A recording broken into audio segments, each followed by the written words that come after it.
V.A.T.S is an acronym for the Vault Tech Assisted Targeting System, which has been a staple of the Fallout franchise ever since the first game, and has seen several iterations throughout the decades. Today, I wanted to know if I could beat Fallout 4 with V.A.T.S being the only way I could attack.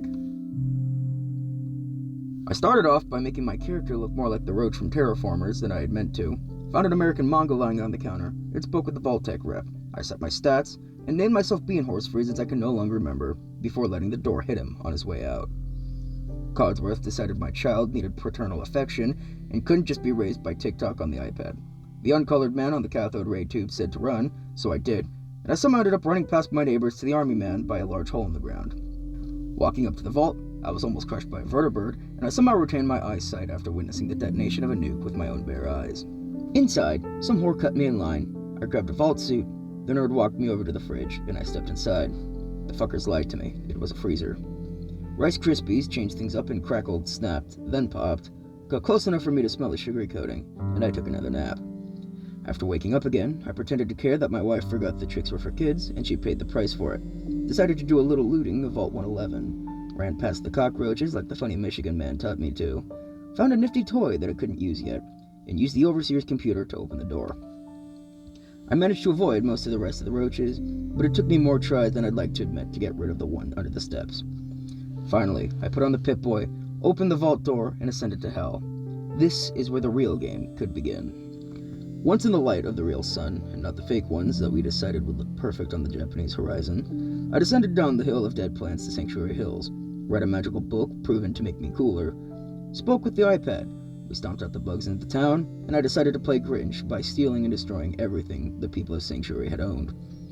I then used the age-old exploit of making hundreds of wooden fence posts to trigger the Idiot Savant perk, because I've heard that it's been mathematically proven to gain you more XP than max intelligence, and left Sanctuary Hills at a modest level 6. I ignored Dogmeat while I raided his house. Down the road, I dropped one of the blood bugs, and his buddy ran away like a bitch. Oh well, I'm not chasing down a blood bug.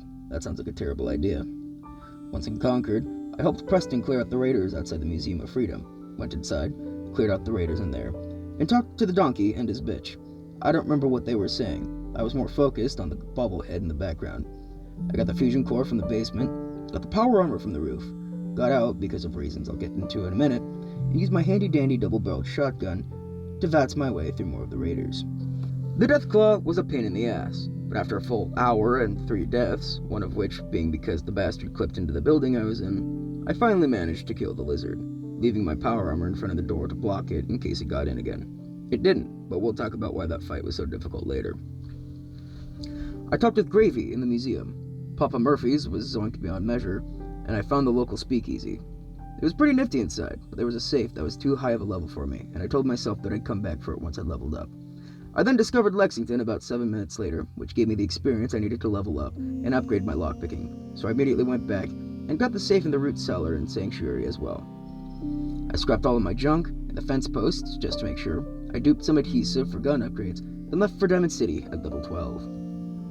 Once in Lexington, I made some friends, accidentally gun-bashed one in my excitement to meet them, and had to reload a save so the damage from me punching the shit out of the ghoul didn't count. The raiders helped me out on the second go-around. I shot a dude before he could throw his Greek fire, and on my way to Diamond City, I made it to my target destination, the Cambridge police station. That's right, I lied. Anyway, I helped Dunce and his goons with the fanboys. They let me steal everything of value from the station because they don't actually need any of it, and I followed Dum Dum to ArcJet Systems. When we got inside, Dunderhead told me that there was clankers in the path ahead, and I wondered why the water jug in the dispenser reflected the outside day when it was night out and we were inside. I'll never know. Anyway, I did some beepity boops on the terminal, which opened the door to the next room, and there were in fact clankers in the path ahead. I made one do that one Halo death animation, and we walked down some stairs. I found the junk jet and the fusion core, watched Ding Dong stack up robo bodies, and then burnt him alive. I looted the synths for their valuables, talked with Crispy, took an elevator up to a room where Dents stole my kill, but he died with good posture, so I'm not mad. Found the deep anal probe we came here for, took another lift, and Doofus gave me his blaster. I then realized that he does the same thing that Jarl Bolgriff does after killing Murmelnir at the Western Tower, give you a weapon from his armory as a thanks. I watched Cricket cha-cha real smooth outside of Vault 81, put up with Piper outside of Diamond City, and met with Allie Perkins, who told me that my princess was in another castle. I witnessed the most traumatic event of Riley's life on my way out and made my way to Park Street Station to find Nick Valentine. Once there, I died. Upon my second attempt, I managed to clear out the triggerman in the first area, and further down, I turned some heads to paste with my trusty bigger iron. It's just like that saying that I always say. Shotguns don't discriminate, they just eliminate. Anyway, I made my way inside, did to the inners that which I did to the outers, turned Dino into space dust, and found a bubblehead. I then talked to my princess, because I found the castle he was being kept in, and we tried to make an escape. Unfortunately, the Goombas saw us, and a couple shootouts took place. I shot a radio, because I was wondering if it'd break it, but it didn't take any damage, so I didn't fail the challenge, and we finally made our way to King Koopa. I turned his bitch and dry bones into my bullet sponges, and my fire flower made sure Skinny Malone didn't come back as a dry Skinny Malone. I met Nick outside the subway, fast traveled back to Diamond City, leveled up, and took a seat. Peach and Nick and Ellie interrogated me. We tried breaking into the oatmeal house, failed, and I turned the mayor's sex doll into my personal pity party, acquiring the key for the break-in. We made our way inside, and I robbed Kellogg of everything he owned of value, because just like at the police station, he doesn't actually need any of it. Once outside, Dogmeat sniffed my hand. Don't tell him that I farted in it. It's funnier if he doesn't know. And we followed the trail that we blazed. I had a hell of a time dying to the Yaoguaian raiders that attacked me at the same time, and the stingwings that got me on the second go-around. Third attempt, I got back-to-back Mysterious Stranger on a ghoul and super mutant, and then watched him not even harm a bloatfly. I'm still confused on that one. After that conundrum, I made it to the Breakfast Club, said goodbye to their automated defense systems, and started playing peekaboo with the clankers inside. I made a friend out of a Protectron, and the Mysterious Stranger said bye-bye Miss American Pie to a turret before not even trying to shoot at a synth. What the fuck, dude? Anyway, I dropped more snatchers and got jumped by this punk bitch on the stairs. He killed me. I got shot in the back like a war crime, and now we come full circle. Remember when I said that the Death Cloud side, the Museum of Freedom, was harder than I'd thought? That's because up until this point, I'd been playing the game on very hard. I thought I was on normal the whole time. Now this is where the real game began, but I was the enemy, not them. I obliterated the asshole on the stairs, found a Nuka-Cola Quantum and a nifty sheet of paper under the glow of the blood moon, found a bobblehead, ranked more shit, put the paper to use, and found a weapon to surpass the metal spoon. I was then able to finally meet the metal spoon, and subsequently surpassed him with the weapon. After looting Kellogg of everything he was worth again, I witnessed the fruits of ArcJet as the spawn of Roger Maxon made their way into the Commonwealth. I made my way to Good Neighbor, told Finn he was Finn, handed Dr. Amari a piece of Cinnamon Toast Crunch, transferred Fallout 4 from my external hard drive to my internal, and found out that Bethesda lied to us. It's not press any button to start. Triggers. Bumpers? Bumpers work? That just worked. Why no triggers, huh? Anyway, I'm turning the cam back off. Side to side, I ran through the history of General Mills' cereal, got the zoomies in the oatmeal house, and witnessed the Courser use Hit's time skip ability to move 3 feet to his left. Then, the good doctor woke me from my comatose. I spoke to an unfinished plotline, sent a stingwing to hell, because that's where it belongs, and found some power armor on the edge of the glowing sea. I took it, breached into the sea, fought my first of many red scorpions, because glowing sea, and unintentionally pistol-whipped a stingwing with my junk jet. So I breached into the glowing sea, fought my first of many rad scorpions, because glowing sea, watched the Mysterious Stranger give another rad scorpion the gorilla treatment, and found the crater of Adam. They told me that they're crazy, and that Shrek was 4 clicks to my left. I snuck past the dragon that ate Lord Farquaad, found Shrek's cave, entered, and found only some jolly green nerd, and not some sexy hunky man. The nerd told me that I had to kill the Courser who used the time skip, so I made my way to Green Tech Genetics, curb stomped the gunners inside, and a dishwasher used a rocket launcher to send me to the Stingwing when I pressed the wrong button. After that, I watched the mystery gang fail to shoot a person whom was already dead, hit the kitchen person with a beer bottle, ironic how art imitates life. Fred Jones blasted another laundry machine to smithereens before sending another dude to Kingdom Come, and I made myself into a slurry of chems before the real game began. You see, the Courser has stealth boys, and if there's one thing V.A.T.S is weak to, it's invisible motherfuckers, so I had to wait out the stealth boy before finishing the job with my Super Saiyan God Super Saiyan plus Kaioken times 20. This whole thing has been a Dragon Ball Super reference, because I'm a dweeb. Anyway, I got the Courser chip that I forgot to tell you is what I did this for, left no survivors, and followed the Freedom Trail. I heard Schwamberg was hosting one of their famous model train conventions, so I stopped by. Turns out, they have a man there called Tom the Twink, or something like that, who can do the tickety tacks on my Corsair chip.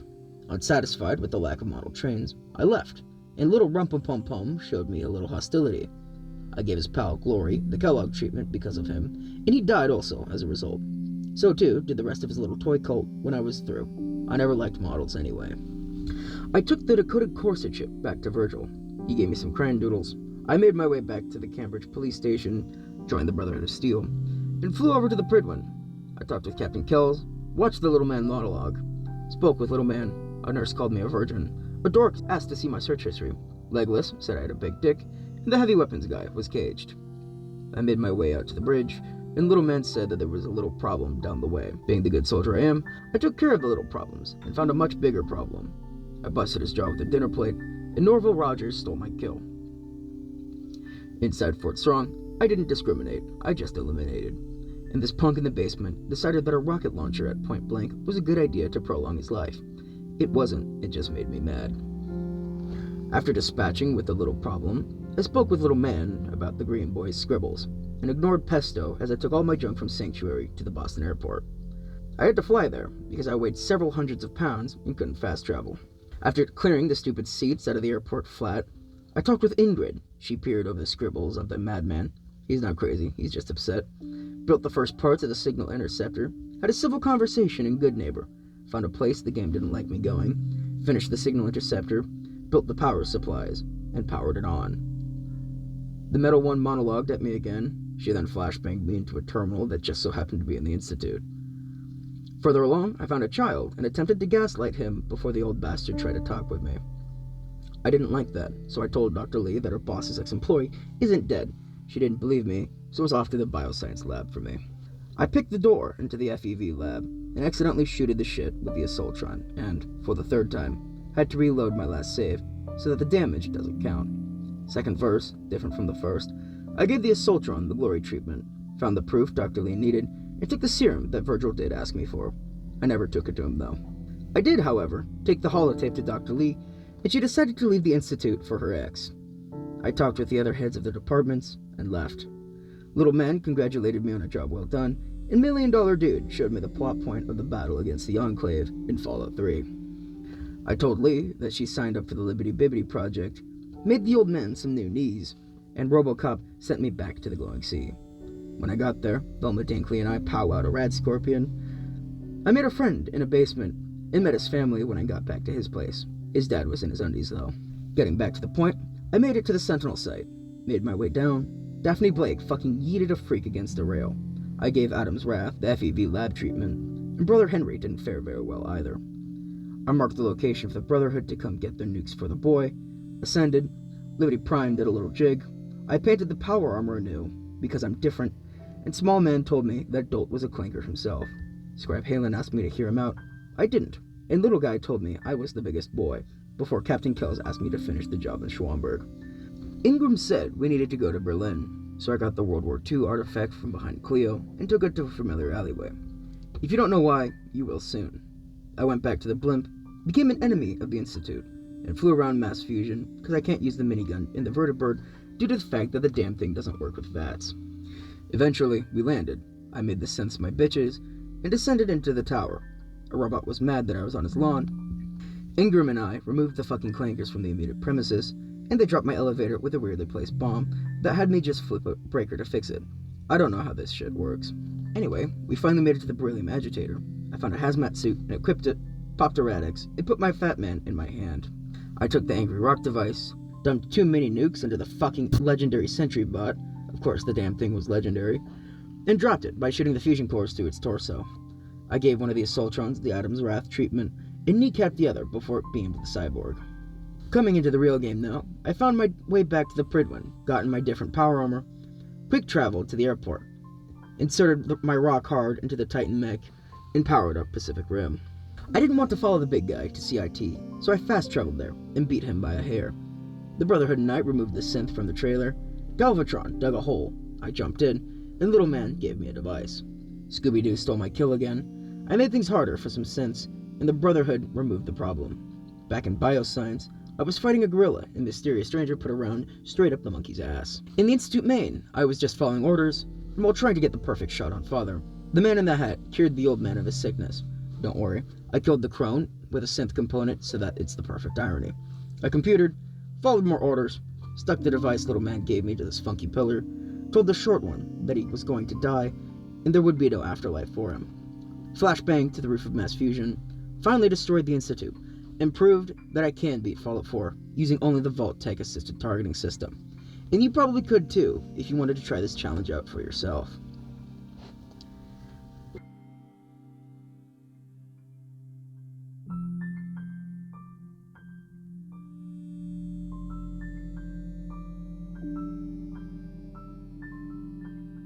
I'd like to thank you for sitting through to the end of this video. If you learned something or enjoyed the video, hit that like button and maybe subscribe. If you didn't enjoy the video or didn't learn anything, then don't do any of that. I'd also like to say thank you to Paul of Mitten Squad for being a source of great entertainment for me in my most difficult of times, and for being the inspiration for not only this video as a whole, as it's based on your works, but for being an inspiration for my doing this as a whole. Thank you, Paul. Rest in Sovngarde and ad Victoriam Elder. This is Wudsman, signing off.